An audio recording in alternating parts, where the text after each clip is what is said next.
في قديم الزمان كان هناك أمير مغرور يعيش في قصر فخم.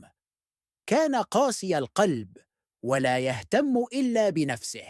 وفي إحدى الليالي طرقت عجوز فقيرة باب قصره طالبة منه مأوى من البرد القارس، ولم تكن تحمل في يدها سوى وردة لتقدمها له.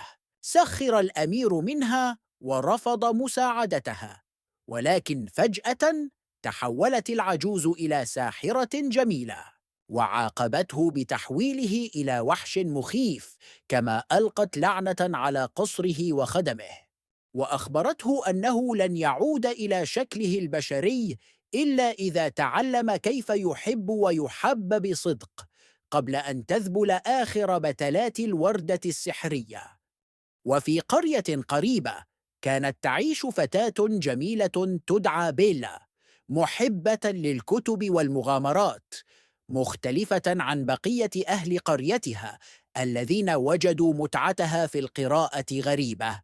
وكان هناك صياد متغطرس يدعى غاستون يطاردها طمعاً في الزواج بها، لكنها لم تكن تبادله المشاعر. وفي أحد الأيام ضل والد بيلا طريقه أثناء سفره، وانتهى به الأمر في قصر الوحش، حيث أسره الوحش عقاباً له لدخوله القصر دون إذن. وعندما علمت بيلا بمصير والدها سارعت إلى القصر وعرضت على الوحش أن تأخذ مكان والدها، فوافق الوحش وأطلق سراح والدها بينما بقيت بيلا في القصر. ومع مرور الأيام بدأت بيلا تكتشف جانباً آخر من الوحش، فقد كان طيب القلب رغم مظهره المخيف.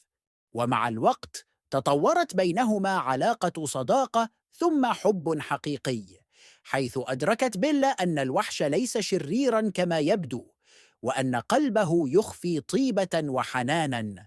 في هذه الأثناء عاد والد بيلا إلى القرية محاولاً إقناع أهلها بأن بيلا محتجزة في قصر وحش، لكن غاستون استغل الموقف ليقود حملة ضد الوحش بدافع الغيرة.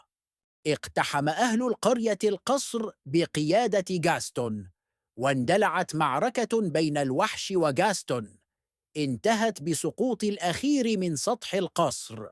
لكن الوحش كان قد أصيب بجروح قاتلة، وبينما كانت بيلا تبكيه وتعترف له بحبها سقطت آخر بتلة من الوردة السحرية.